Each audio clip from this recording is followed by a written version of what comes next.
Right बेटा जी। So we are discussing one question जो हमने लास्ट वीडियो में से स्किप कर दिया, question number 4। I don't know how we skip. तो हम वो इंपॉर्टेंट क्वेश्चंस की लिस्ट में एक जो क्वेश्चन नंबर 4 मिस हुआ है उसको डिस्कस कर रहे हैं। Here in this diagram they are saying ABCD is any quadrilateral, they have not given it any name, that is just a quadrilateral ABCD। और उसके मिड पॉइंट्स है PQR और S, उसको ज्वाइन करके जो बन रहा है PQRS, that is a rectangle we need to prove. दो फैक्ट्स हमें गिवन है, that this AC diagonal is equals to BD diagonal, ये दोनों डायगोनल्स इक्वल गिवन है हमें, और दोनों डायगोनल्स एक दूसरे के परपेंडिकुलर है, ये दो फैक्ट हमें बता रखे हैं। इससे हमें रेक्टेंगल प्रूव करना है। तो जैसे हमने क्वेश्चन नंबर 3 और 5 किया था लास्ट वीडियो के अंदर, बिल्कुल वैसे ही करेंगे इसे। मैं सबसे पहले I take this triangle ABD। Triangle ABD के अंदर SNPR मिड पॉइंट्स, जब mid point to mid point जाते हैं तो जो थर्ड लाइन होती है उसके पैरेलल होती है लाइन, और उसके हाफ के इक्वल होती है। इसका मतलब यहाँ से हमें एक फैक्ट पता लग गया कि SP is equals to half of BD and SP is parallel to BD। ये दो फैक्ट्स हमको पता चल गए यहाँ पे। नेक्स्ट के अंदर इसी तरीके से अब मैं एक ट्राइंगल ले लेती हूँ, ट्राइंगल BCD। इस ट्राइंगल BCD के अंदर भी आप mid point to mid point गए हो, तो जो ये लाइन ऑब्टेन है RQ, this is parallel to BD and half of BD as well. तो मैं यहाँ से दूसरा फैक्ट लिख देती हूँ, RQ is parallel to BD and RQ is equals to half of BD। ठीक है बेटा, समझ में आ गई ये चीज।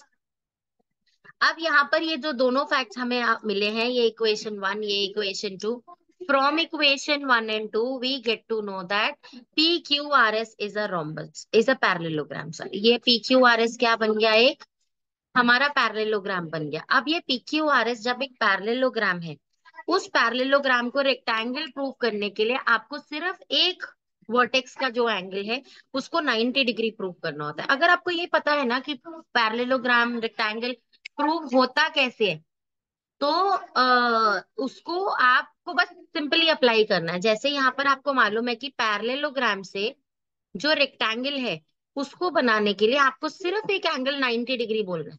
जैसे ही एंगल 90 डिग्री हो जाता है तो पैरेललोग्राम रेक्टेंगल बन जाता है ना। हम क्या कहते हैं, rectangle is that special parallelogram जिसका वर्टेक्स एंगल जो है वो 90 डिग्री है। तो अब मुझे इस एंगल को 90 प्रूव करना है, this I have done it in the previous recording as well. कि हम क्या कहेंगे, हम कहेंगे कि this line is parallel to this line. Why? क्योंकि पूरा पैरेलल था, राइट। तो इसीलिए जो छोटा पोर्शन है वो भी पैरेलल होगा। तो this is parallel to this one, and let me change the colour and show you, this one is parallel to this one. तो ये जो छोटा एक यहाँ पे फिगर ऑब्टेन है, let me name it as, कुछ कुछ भी नाम कर देते हैं इसको, PLOM। तो PLOM जो छोटी सी ये फिगर यहाँ पर ऑब्टेन हो रही है, क्लोज फिगर, ये क्या है, ये एक पैरेललोग्राम हो गई। पैरेललोग्राम के opposite angles are equal, if this is 90 this has to be 90। और जैसे ही एंगल ये P जो है 90 डिग्री प्रूव हो गया, this parallelogram has become a rectangle. That's it, simple. Clear हो गया ना बच्चे सबको? मैंने अनम्यूटिंग परमिशन नहीं ली हुई है सबसे, ताकि Tanish yes ma'am yes ma'am नहीं कर सके। एक बार देखते हैं उसको अनम्यूट करके। यस तनिष बेटा, क्लियर और not? Yes ma'am. Good boy. ऐसा ही तुम्हें करना पड़ेगा ना कंट्रोल में। चलो जल्दी से क्वेश्चन लिख लो, फिर आगे चलते हैं फटाफट से। राइट बेटा जी, अब हम कर रहे हैं क्वेश्चन नंबर 6 को रिकॉर्ड। क्वेश्चन नंबर 6 कह रहा है, अ diagonal of a parallelogram bisects one of its angle. मैंने आपको ये बात बताई थी कि ध्यान से देखो, जो पैरेललोग्राम होता है ना, उसका जो डायगोनल होता है वो बाइसेक्ट नहीं कर रहा होता एंगल को। क्लियरली देखो, ये एंगल और ये एंगल अलग है। This angle is a little bigger than this angle. तो जो डायगोनल ऑफ अ पैरेललोग्राम होता है वो बाइसेक्ट नहीं करते हैं इन जनरल एंगल्स को, लेकिन यहाँ पर this special parallelogram is given to you जिसका डायगोनल बाइसेक्ट कर रहा है वन ऑफ इट्स एंगल। तो लेट अस टेक कि वो एंगल ए को बाइसेक्ट कर रहा है, ठीक है। तो एंगल ए की ये दो पार्ट्स जो है they are equal, so this is X and this is X, right. अब हम इस एक्स और एक्स को कैसे करने वाले हैं सॉल्व? हमें प्रूव करना है कि अगर कोई ऐसा पैरेललोग्राम है जिसका डायगोनल जो है वो एंगल को बाइसेक्ट कर रहा हो, तो वो एक रोम्बस होता है। इस पे हमें डिस्कशन करनी है। इसके लिए हम क्या करेंगे यहाँ पर, इसके लिए हम कहेंगे कि we know this is a parallelogram. तो पैरेललोग्राम की opposite sides are parallel, we know. And if opposite sides are parallel, इसका मतलब we know alternate interior angles are equal, so this angle that I am shading is equals to this angle. इसका मतलब if this is x, this is also x, right. इसी तरीके से we know alternate interior angles, तो इधर भी बन रहे हैं, तो ऑल्टरनेट इंटीरियर एंगल्स इधर भी है, तो this part that I am shading in yellow will be equal to this part I am shading in yellow. तो if this is x, this is also x. तो क्या हम यहाँ पर देख पा रहे हैं चारों पार्ट्स इक्वल हो गए हैं? है ना बेटा, हम देख पा रहे हैं। और हम ये देख पा रहे हैं कि ये दोनों जो एक्सेस हैं ये इक्वल हैं। अगर ये दोनों एक्सेस इक्वल हैं तो ये क्या हुआ यहाँ पर, what is this now, this is an isosceles triangle. और आइसोसेलेस ट्रायंगल की जो दो साइड्स होती हैं वो इक्वल होती हैं, इसका मतलब AD is equals to DC। और अगर AD DC के इक्वल है तो इसका मतलब क्या हुआ, इसका मतलब हुआ कि ये एक रोम्बस है। जैसे ही कोई पैरेललोग्राम ऐसा होता है जिसकी हम एडजेसेंट साइड्स को इक्वल बोल दें तो पहले वो रोम्बस प्रूव होता है। उसे स्क्वायर प्रूव करने के लिए आप एक 90 डिग्री का एंगल भी प्रूव करते हो। यहाँ पर सिर्फ रोम्बस कहा था, इसका मतलब हमको सिर्फ और सिर्फ एडजेसेंट साइड्स को इक्वल बताना है। चले फिर अब जल्दी से नेक्स्ट क्वेश्चन नंबर 7 डिस्कस कर रहे हैं। Question number 7 is here telling us कि P and Q are mid points of opposite sides AB and CD। तो P मिड पॉइंट है AB का और Q मिड पॉइंट है CD का। और मिड पॉइंट है मतलब AP is equals to PB, है ना। और ऊपर से पैरेललोग्राम है तो ये भी पता लग गया कि पूरा ABCD के इक्वल है। और ये P जो है मिड पॉइंट है AB का और Q जो है वो मिड पॉइंट है CD का, तो ये इसके इक्वल है ना। ये बात हमको फैक्ट यहाँ से पता चल गया। Now they are saying AQ intersect DP at S। देखो AQ और DP S पे इंटरसेक्ट कर रहे हैं और PC और BQ R पे इंटरसेक्ट कर रहे हैं, ये उन्होंने हमें यहाँ बात बता दी है। Now they are saying show that PRQS is a parallelogram.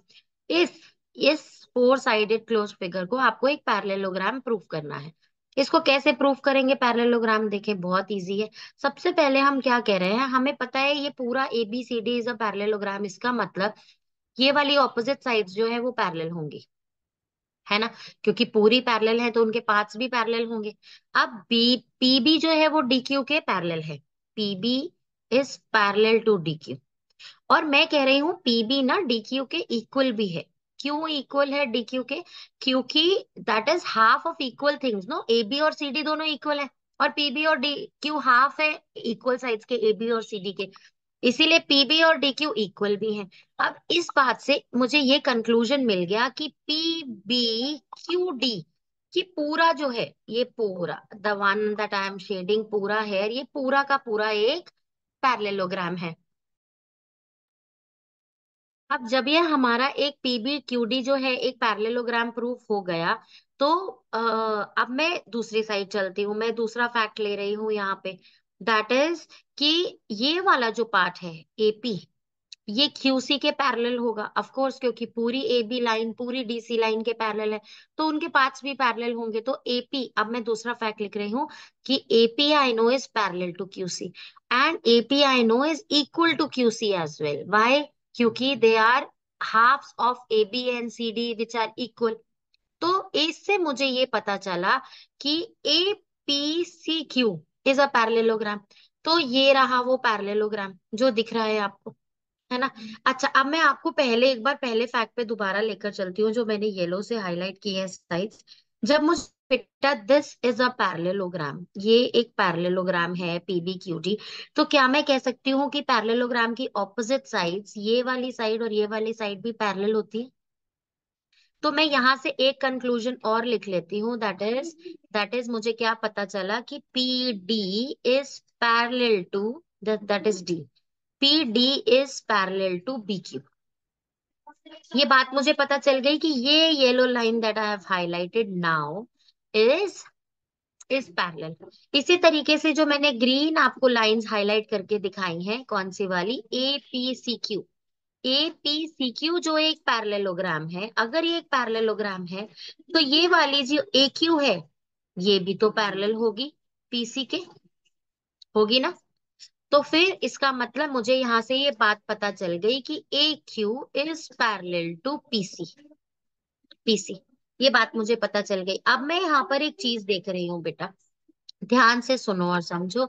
मैं कह रही हूँ अगर येलो पूरी लाइन, ये पूरी येलो लाइन इस पूरी येलो लाइन के पैरेलल है, तो a part of it this much only is also parallel to this part, ये पैरेलल है। Okay, we understood. अब मैं इसी तरीके से कह रही हूँ, जब ये पूरा ग्रीन लाइन इस पूरे ग्रीन लाइन के पैरेलल है, तो a part of it this is also parallel to this one. तो अगर मैं ध्यान से देखूं, अब जो पी आर क्यू एस बन गया है यहाँ पे, this is P R Q और एस, इसकी ऑपोजिट साइड्स दोनों पेयर पैरेलल है, इसका मतलब hence P R Q S is a parallelogram, hence proved. समझ में आ गया ना बेटा सबको? आया सबको समझ में कि नहीं आया बच्चे? साची समझ में आया बेटा कि नहीं आया? मैम मैं समझ आ गया। गुड। क्वेश्चन नंबर 8 के अंदर बता रहे हैं A B C D is a quadrilateral in which A B is parallel to C D, सिर्फ एक line A B C D के पैरेलल गिवन है, and A D is equals to B C, A D B C के equal है।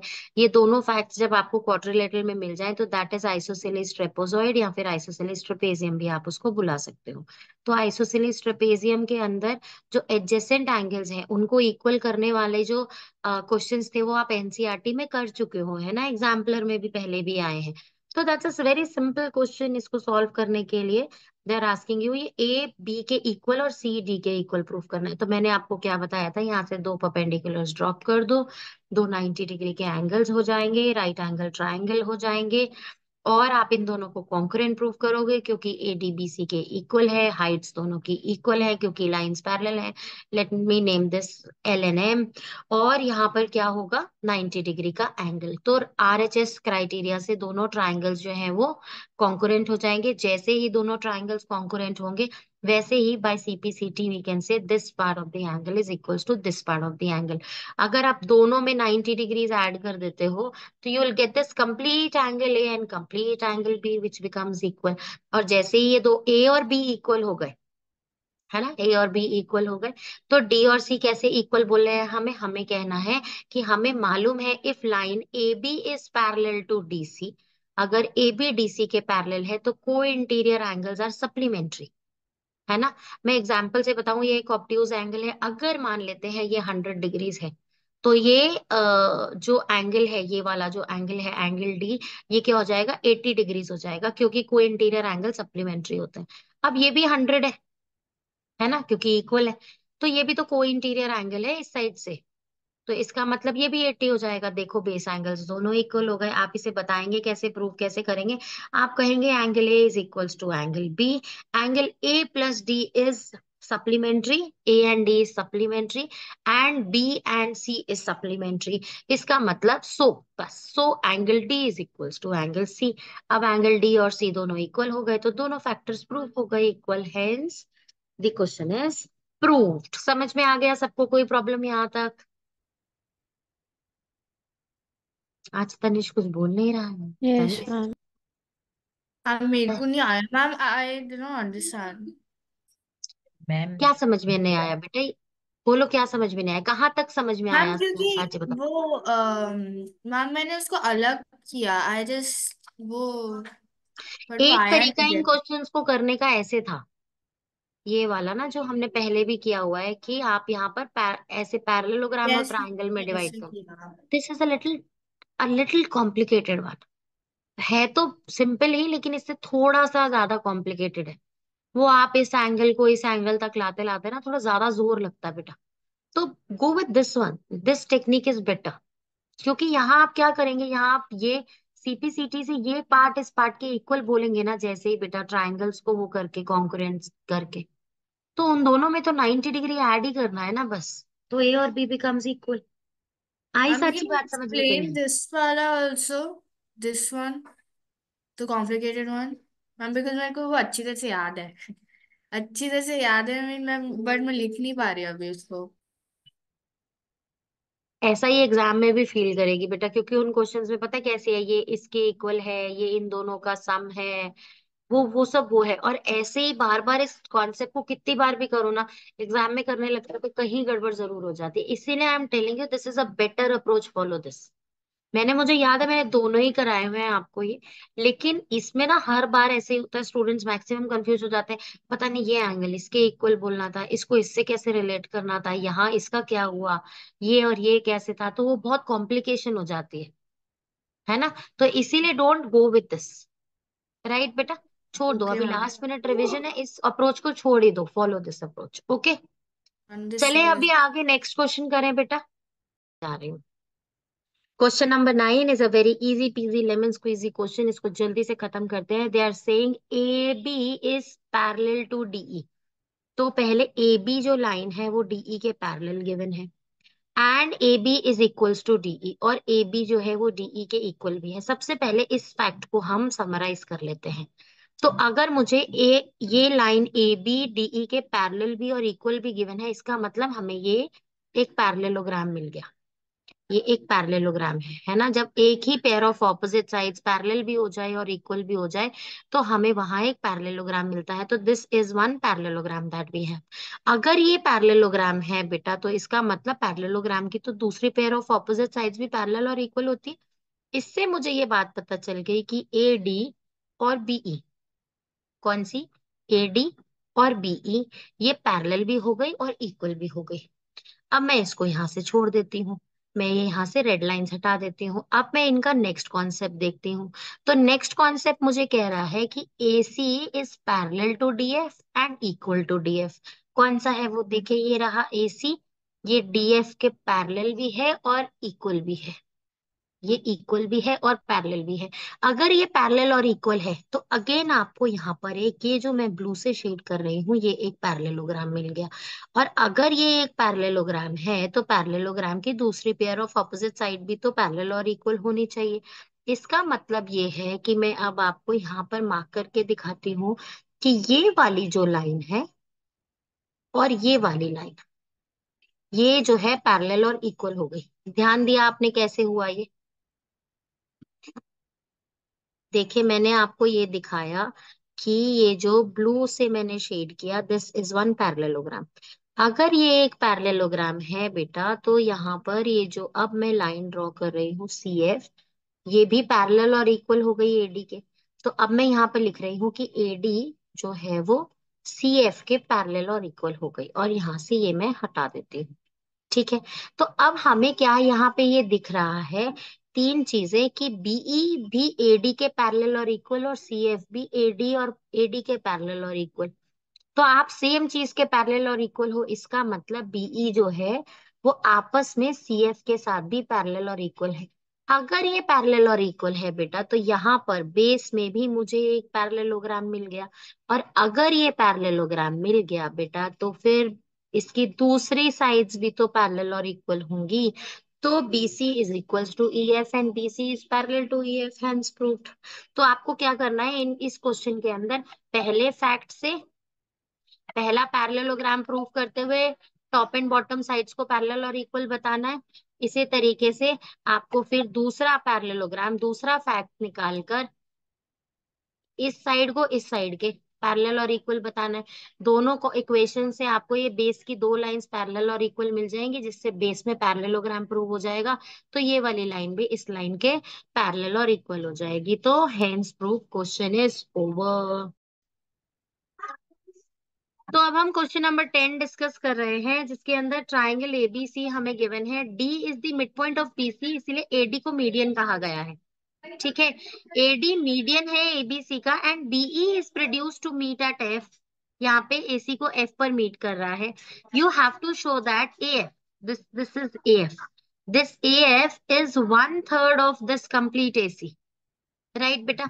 और हम ऐसा question एक सेम एनसीईआरटी में कर चुके हैं। हमें सिर्फ से क्वेश्चन, वही सेम क्वेश्चन थोड़ा सा चेंज करके दिया गया है। तो हम यहाँ पर क्या करेंगे, इसे सॉल्व करने का एक ही तरीका है जो मिला यहाँ पर, दैट इज आपको एक कंस्ट्रक्शन करनी पड़ेगी, इसे वही क्वेश्चन बनाना पड़ेगा जो कि एनसीईआरटी में है। तो आप एक कंस्ट्रक्शन क्या करोगे, let this B D G, कोई कोई भी एक वेरिएबल, ई एफ है तो जी ले लिया। डी जी जो है ये पैरेलल ड्रॉ करोगे ई एफ के, ठीक है, तो आपने क्या करना है, एक कंस्ट्रक्शन लिखनी है इस क्वेश्चन में कि construction is that DG is parallel to BF. आपने बीएफ के पैरेलल डीजी ड्रॉ कर दिया, राइट बेटा। अब हम क्या करने वाले हैं, अब हम सबसे पहले लेंगे इन प्रूफ के अंदर इन ट्रायंगल एडीजी। कौन सा ट्रायंगल, देखो शेड करके दिखा रही हूँ, this triangle. In triangle ADG E is the midpoint of AD। मैं आगे लिख नहीं रही हूं, अपने आप लिखो बेटा। In triangle ADG, E is the midpoint of AD and EF is parallel to DG।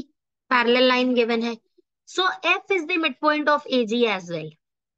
F भी midpoint होगा क्योंकि ये प्रॉपर्टी है कन्वर्स ऑफ midpoint थ्योरम है कि जब आप मिड पॉइंट से निकलते हैं, यहाँ इक्वल है, मिड पॉइंट से निकलते हैं और पैरेलल जाते हैं थर्ड साइड के, थर्ड साइड के पैरेलल जाते हैं, तो आप उस ऑपोजिट साइड के भी मिड पॉइंट पर ही जाकर इंटरसेक्ट करते हैं। That is the converse of the theorem. अब आप इसके अंदर इसे कैसे सॉल्व करने वाले हैं, मैंने इस थ्योरम की वजह से लिख लिया that F is the mid point of AG. इसका मतलब A F is equals to F G is what I have got from this equation. मैंने सिर्फ कंक्लूजन लिख लिया वहां से जो मुझे मिला, ठीक है बेटा। Now I am taking in triangle C F B. कौन सा ट्रायंगल, देखो ये वाला। देखो मैं बहुत स्मार्टली कोशिश कर रही हूँ कि इसी साइड पर बनी रहूं।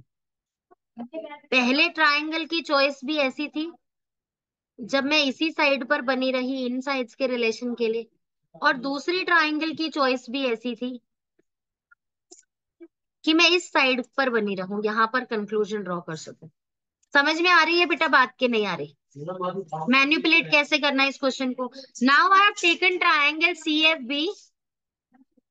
अब मुझे मालूम है I am going from a mid point parallel to the third side BF. Mid point से निकल रहे हैं ट्रायंगल के और थर्ड लाइन के पैरेलल जा रहे हैं, तो ऑब्वियसली मिड पॉइंट पे ही जाएंगे ऑपोजिट साइड के भी। इसका मतलब G is the mid point of F C. इसका मतलब F G is equals to G C. That's the second equation. ध्यान से देखो बेटा, first equation A F F G के इक्वल है, एफ जी जी सी के इक्वल है, तीनों इक्वल हो गए ना आपस में। अगर तीनों इक्वल है इसका मतलब ए एफ इज 1/3 ऑफ ए सी बेटा। अगर ये आपको ये सिर्फ लिखना है कि ए एफ इज 1/3 ऑफ ए सी। अगर आप इसे मैथमेटिकली समझना चाहते हो, ये भी एक्स है, ये भी एक्स है, ये भी एक्स है, ये टोटल 3x है, तो x जो है वो 3x का 1/3 ही तो है ना बेटा। समझ में आ गई ना बेटा सबको बात, की नहीं आई? Yes ma'am. जल जल्दी से कर लो इस क्वेश्चन को, फिर आगे चलते हैं फटाफट। राइट बेटा जी, जल्दी से क्वेश्चन नंबर 11 पर आ गए हैं। 11 क्वेश्चन नंबर कह रहा है show that the quadrilateral form by joining the mid points of a square is also a square. तो ये स्क्वायर है ABCD, इसके मिड पॉइंट्स है PQRS। अगर आपने PQRS को ज्वाइन किया तो अंदर भी एक स्क्वायर ही बन रहा है। That is what you need to prove. पहली बात तो मैं आपको 1 मार्कर्स के लिए ये बात फिर से याद करा दूं, ऑन रिकॉर्ड याद करा दूं कि जब भी आपके पास बाहर की फिगर एक स्क्वायर होती है, उसके मिड पॉइंट्स ज्वाइन करने से भी एक स्क्वायर बनता है बेटा। जब भी आप एक रेक्टेंगल लेते हैं, उसके मिड पॉइंट ज्वाइन करने से आपको रोम्बस मिलता है बेटा। जब भी आप रोम्बस लेते हैं तो उसके मिड पॉइंट ज्वाइन करने से आपको एक रेक्टेंगल मिलता है बेटा। और जब भी आप एक पैरेललोग्राम लेते हैं तो उसके मिड पॉइंट ज्वाइन करने से आपको एक पैरेललोग्राम ही मिलता है।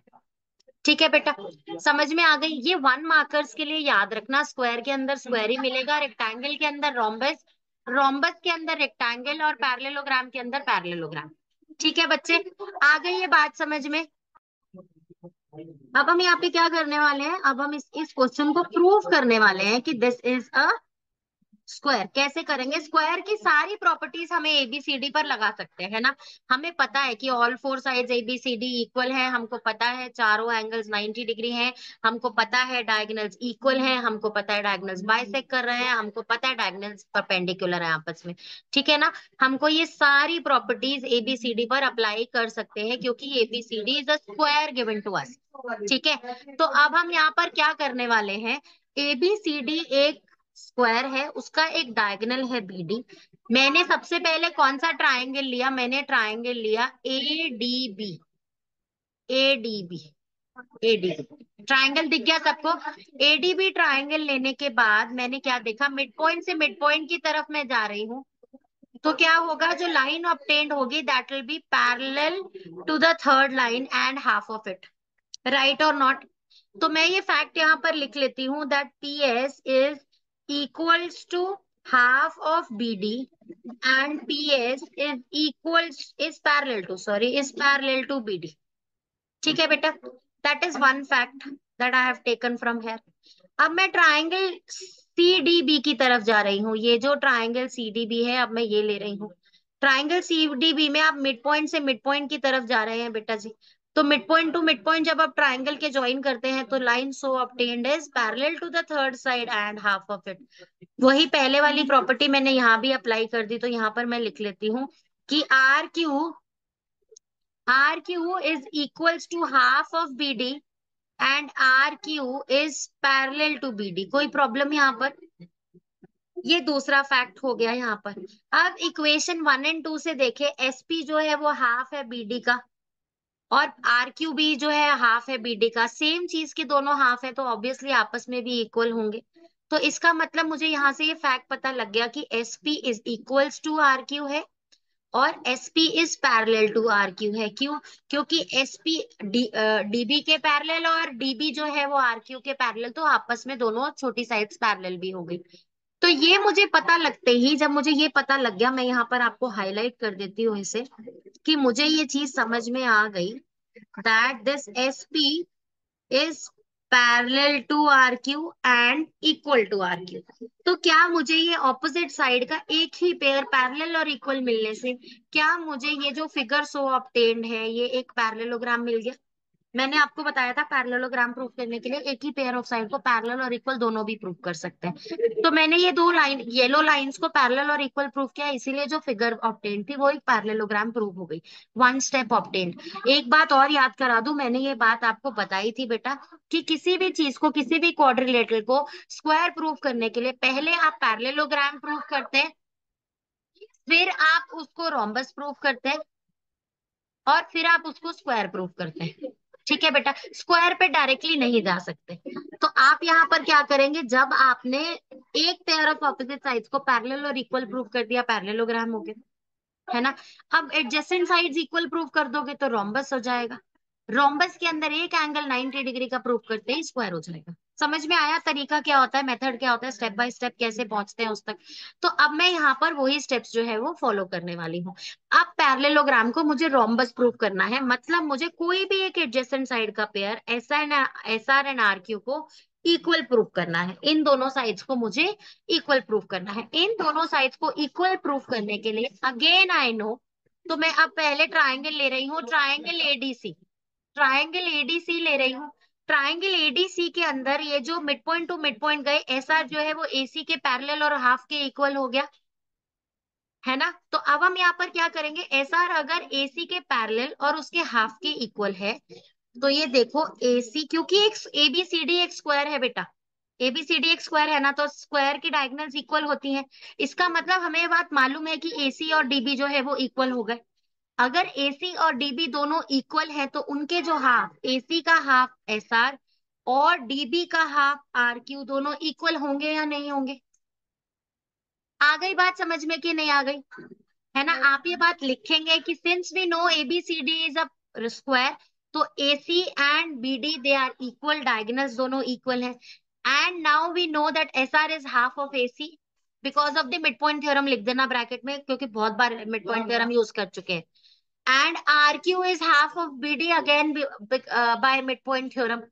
So half of equals are equal, इसीलिए SR is equal to RQ। समझ में आ गई ये चीज? आप जैसे ही एडजेसेंट साइड्स इक्वल प्रूव हुई, आपने इसे रोम्बस भी प्रूव कर दिया है। Now PQRS is a rhombus, prove हो गया बेटा रोम्बस।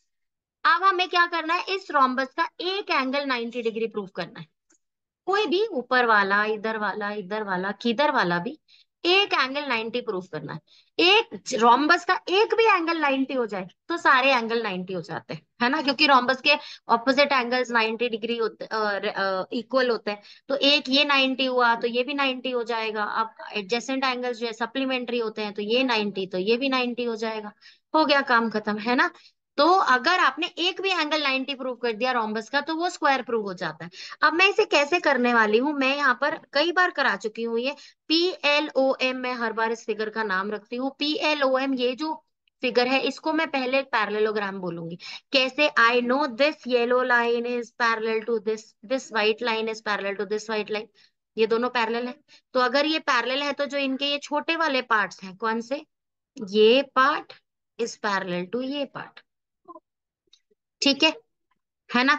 इसी तरीके से मैं कह रही हूं कि ये जो ब्लू लाइन है, this is parallel to this blue line. Again आप ब्रैकेट में सिर्फ मिड पॉइंट थ्योरम लिखो, बार बार पूरा एक्सप्लेन करने की जरूरत नहीं है। तो अगर ये पूरी लाइन इस ब्लू लाइन के पैरेलल है तो इसका मतलब this small part of it is also parallel to this small part. Right बेटा, जी और नॉट? तो अब आप देखो ये जो बीच में इनक्लोज्ड है फोर साइडेड फिगर, ये जो आपको मिली है, this has become a parallelogram. और क्योंकि पैरेललोग्राम के ऑपोजिट एंगल्स इक्वल होते हैं, यहाँ आपको पता है 90 डिग्री है। कैसे पता है? क्योंकि स्क्वायर के डायगोनल बाइसेक्ट करते हैं परपेंडिकुलरली, इसलिए पता है। ABCD पता है ना स्क्वायर है, तो स्क्वायर की ये प्रॉपर्टी भी पता है कि यहाँ पर 90 डिग्री है। तो अगर यहाँ 90 है तो यहाँ भी 90 होगा, क्योंकि ये छोटू वाला पैरेललोग्राम ऑपोजिट एंगल इक्वल होंगे। तो यहाँ भी 90। जैसे ये एंगल 90 प्रूव हुआ, this becomes a square, hence proved. अब ये क्वेश्चन छोटा सा था। क्वेश्चन क्वेश्चन कितना, एक लाइन का क्वेश्चन है, लेकिन डेफिनेटली अ 4 मार्कर और 5 मार्कर है ये एग्जाम में। और ये टीचर्स फेवरेट क्वेश्चन होता है, क्योंकि इसमें दिया कुछ भी नहीं है, ऐसे एक्सप्लेन नहीं किया ये इसके इक्वल है, ये परपेंडिकुलर है, दिया कुछ नहीं है, सिर्फ एक वर्ड दिया है स्क्वायर है ABCD। और उसी स्क्वायर वर्ड में ही सब कुछ छुपा दिया। तो अभी उसी स्क्वायर वर्ड की वजह से ही आप ये पूरा क्वेश्चन जो है वो सॉल्व कर रहे हो। राइट और नॉट? तो इसीलिए ये क्वेश्चंस टीचर्स फेवरेट क्वेश्चन होते हैं। अच्छे से कर लेना, अगर स्टेप बाय स्टेप ब्रेक कर लोगे, पहले proving the quadrilateral so obtained to be a parallelogram, then to be a rhombus, then to be a square, and hence the task is done. Okay, जल्दी से इसे कंप्लीट कर लो फिर। I am resumed to record. This is question number 12 that we are discussing. E and F are respectively the midpoints of non-parallel sides of AD and BC of a trapezium ABCD. मैंने एक trapezium ABCD बनाया, उसकी non-parallel sides के midpoint E और F mark किए। Now they want us to prove कि EF AB के parallel है। ये वाली लाइन इस AB के पैरेलल है, this we want to prove here. और साथ में हमें प्रूव करना है कि EF जो है that is half of AB plus CD, AB plus CD। तो ये EF जो है इन दोनों के सम के हाफ है, ये हमें प्रूफ करना है। ओके, तो अब हम इसे कैसे करेंगे क्वेश्चन को क्रैक। क्वेश्चन में हमें एक छोटा सा हिंट गिवन है बेटा, माइंड इट एग्जाम में ये हिंट नहीं आएगा, लेकिन ऐसा क्वेश्चन आए तो इसको 2 बार प्रैक्टिस कर लेना। ओके, यहाँ पर उन्होंने हमें हिंट दिया है कि आप बी और ई को ज्वाइन करेंगे and you will extend it, ताकि ये CD प्रोड्यूस्ड को G पे मीट कर सके। ठीक है बेटा, this is one hint they have given us, इसीलिए क्वेश्चन इजीली क्रैक हो गया क्योंकि हिंट सामने था। अगर एग्जाम में हिंट नहीं आएगा तो और ज्यादा टफ लगेगा, इसीलिए 2 बार प्रैक्टिस करना है इस क्वेश्चन को। ठीक है, अब मैं यहाँ पर क्या करने वाली हूँ, सबसे पहले मैं यहाँ पर देख रही हूँ कि इन ट्रायंगल BCG ट्रायंगल के अंदर दिख गया सबको BCG ट्रायंगल।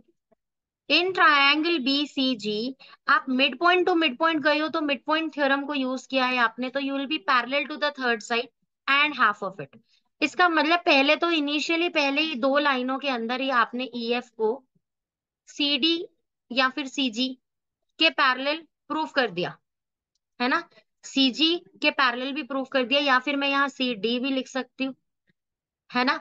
और EF को मैंने equal of half of CG भी प्रूफ कर दिया। मिड पॉइंट थ्योरम से उसका हाफ भी होता है और उसके पैरेलल भी होता है। अब इस फैक्ट को मैं यहाँ पर देखो, मैं यहाँ पर यूज कर रही हूँ, I know CD is parallel to AB।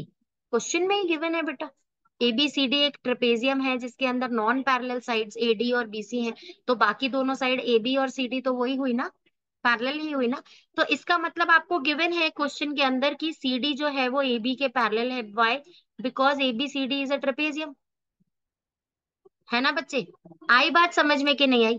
तो अगर ए बी सी डी के पैरेलल है और सी डी ई एफ के पैरेलल है, इसका मतलब E F is parallel to A B ऐसे। आ गई बच्चे बात की नहीं समझ में आ गई? सॉरी, कि ई एफ जो है वो क्या है, ए बी के पैरेलल हो गया ना बेटा? ये बात समझ में आ गई सबको? सिंपल थी एकदम। अब क्वेश्चन ये कह रहा है कि आप ये प्रूव करें कि ये जो ई एफ है ना, ये हाफ ऑफ सी जी नहीं है, ये half of A B plus C D है। अब इसका मतलब यहां हम पहुंच चुके हैं बेटा, और इसको सीजी को ब्रेक करके मुझे इसे as a sum of A B plus C D बनाना है। क्वेश्चन को समझना है इसे। अब मुझे ये काम करने के लिए मुझे ये दो ट्रायंगल दिखे, ये दो ट्रायंगल, और ये दो ट्रायंगल कॉन्करेंट प्रूफ किए जा सकते हैं। कैसे? कैसे करूं इन्हें कॉन्करेंट प्रूफ? ये हो गया vertically ma'am opposite angle, alternate interior ऊपर है ना? Alternate interior. चलो ऑल्टरनेट इंटीरियर ये रहे, क्योंकि लाइंस ट्रेपेजियम की पैरेलल है, मिड पैरेलल पॉइंट। एक्सटेंडेड है, तो ये हो गए ऑल्टरनेट इंटीरियर। और क्या हुआ बेटा बताओ? मैम मिड पॉइंट आई और F is the mid point, very good. तो F. E sorry is the mid point, तो A E is equals to E D. समझ में आई सबको बात के नहीं आई? तो कौन सा क्राइटेरिया यूज किया यहाँ पे आपने? A S criteria. A S criteria से ट्राइंगल्स दोनों कॉन्करेंट प्रूव हो गए। अगर ट्राइंगल्स कॉन्करेंट प्रूव हो गए तो by CPCT A B is equals to DG हो गया बेटा, यस मैम। है कि नहीं? है ना बच्चे? कोई प्रॉब्लम तो नहीं है ना? है ना? अच्छा मुझे एक बात बताओ, क्या मैं ऐसे लिख सकती हूँ कि सीजी जो है वो सी डी प्लस डीजी है ना बच्चे? और अच्छा अब मैं इस ये जो डीजी है ना, इसके अंदर से डीजी हटाकर और ए बी लिख रही हूँ, तो CG is equals to C D plus A B हो गया कि नहीं हो गया? C D plus A B हो गया। अब मैं ये जो इक्वेशन बनी थी यहां से भी ये सीजी हटाकर A B plus C D लिख दूं तो किसी को कोई प्रॉब्लम है क्या? नो क्योंकि ma'am. C D plus CG था, सीजी ए बी के इक्वल था। फिर से बोलूं क्या? इसको हटा के एक बार बोलती हूँ मैं ही, वो नंबर नहीं दिख रहा है मुझे नीचे, राइट। क्योंकि CG C D plus DG था और डीजी जो है वो ए बी के इक्वल हो गया, तो मैंने C D plus A B कह दिया। कोई प्रॉब्लम तो नहीं है ना सीजी को? तो बस ये इक्वेशन प्रूव हो गई कि E F is equals to half of C D plus D G. D G की जगह अब लिख देते हैं हम A B. Question is over, hence proved. समझ में आ गया बेटा? क्वेश्चन को एक बार फिंगर टिप्स पे फिर से कर लेते हैं। सबसे पहले क्वेश्चन के अंदर हमें एक कंस्ट्रक्शन करनी है, एक्सटेंड करके बीई प्रोड्यूस से मीट करना है एट जी। फिर उसके बाद हमें मिड पॉइंट थ्योरम लगानी है। मिड पॉइंट थ्योरम लगाते ही हमें लाइंस पैरेलल और हाफ प्रूव हो जाएंगी। वो जो हाफ वाली इक्वेशन है उसे मैनिपुलेट करने के लिए हमें कॉन्करेंसी यूज करनी है। कॉन्करेंसी करते ही सीपीसीटी से ऑपोजिट साइड्स इक्वल प्रूव हो जाएंगी, उसे हम मैनिपुलेट कर सकते हैं हाफ वाली इक्वेशन के अंदर। दस द क्वेश्चन इज सॉल्व। जल्दी से इसको कर लो नोटबुक्स में और फिर नेक्स्ट क्वेश्चन पे। राइट बेटा जी, जल्दी से क्वेश्चन नंबर 13 डिस्कस करते हैं। This we have discuss many times, बहुत इंपॉर्टेंट क्वेश्चंस है, एनसीईआरटी का सॉल्व एग्जाम्पल भी है, इसीलिए जल्दी जल्दी से एक बार और डिस्कस कर लेते हैं। एग्जाम है, फाइनल रिवीजन के लिए इंपॉर्टेंट क्वेश्चंस करने ही होते हैं। Prove that the quadrilateral form by the bisectors of angle of a parallelogram is a rectangle. तो ये पैरेललोग्राम है, इसके बाइसेक्टर्स जब हमने बनाए तो जो ये फोर वर्टिसेस मिलने से जो एक फिगर बन रही है, that is a that is a rectangle. You have to prove. ये जो एक पी क्यू आर एस है ये एक रेक्टेंगल है, this you need to prove. तो बेटा जी मैंने आपको ये बात बताई थी कि रेक्टेंगल कैसे प्रूव करते हैं, कैसे प्रूव करते हैं ma'am by rectangle? proving one angle 90 degree. One angle 90 degree. And parallelogram, first prove it parallelogram and that one 90 degrees. Parallelogram का एक भी एंगल 90 प्रूव किया then that is a rectangle. सिर्फ एक एंगल 90 प्रूव करने से रेक्टेंगल प्रूव नहीं हो जाएगा, पहले पैरेललोग्राम प्रूव करना पड़ेगा, फिर उसका जो है आपको वो एंगल 90 डिग्री प्रूव करना पड़ेगा। या तो ऐसे, एक दूसरा तरीका और है रेक्टेंगल प्रूव करने का, that is any closed four sided figure जिसके all the angles are 90 degree, that is also rectangle. So this is another way of proving a quadrilateral or rectangle, that is prove all the angles to be 90. आपने एक theorem भी पढ़ा है, आपकी NCERT के अंदर solve है ये, कि जब भी किसी भी क्वाड्रिलेटरल के all four angles are 90 degree, that is a rectangle. Right बेटा, तो वही थ्योरम का ये इनडायरेक्ट यूज है, उसे मेंशन करने की यहाँ जरूरत नहीं है। तो वही मैम हम यहाँ करने वाले हैं, हम ऑल फोर एंगल्स को 90 डिग्री प्रूव करने वाले हैं। और कैसे करेंगे इसको भी, नो पैरेललोग्राम है एबीसीडी, तो adjacent sides are supplementary. Angle A plus D जो है वो 180 हो जाएगा। एंगल ए प्लस डी 180 है, तो half of angle A plus half of angle D will be half of 180, that is 90। इसका मतलब ये जो मैंने दो रेड एंगल शेड कर दिया, इनका सम इज 90। ठीक है, तो बाय एंगल सम प्रॉपर्टी इस ट्राइंगल के अंदर दिस एंगल्स बिकम 90। राइट बेटा जी, अगर ये 90 है तो वर्टिकली ऑपोजिट से दिस ऑल्सो बिकम्स 90, तो ये एंगल 90 डिग्री हो गया। ठीक है बेटा, आप इसे सिमिलरली दूसरी साइड से भी करते हुए आएंगे, मैं करा नहीं रही हूँ। एंगल बी और सी इज 180, यहाँ से हाफ ऑफ दिस इज 90, तो ये वाला एंगल 90, तो ये भी एंगल 90 हो गया। अब हम क्या कर रहे हैं, दो एंगल्स 90 हम ऑलरेडी प्रूव कर चुके हैं बेटा, है ना। अब हमें इस एंगल को 90 प्रूव करना है। इस एंगल को 90 कैसे प्रूव करेंगे, अब आप इसे एडजेसेंट एंगल्स यहां से ले लो, this adjacent angle and this adjacent angle, इन दोनों का सम इज 180।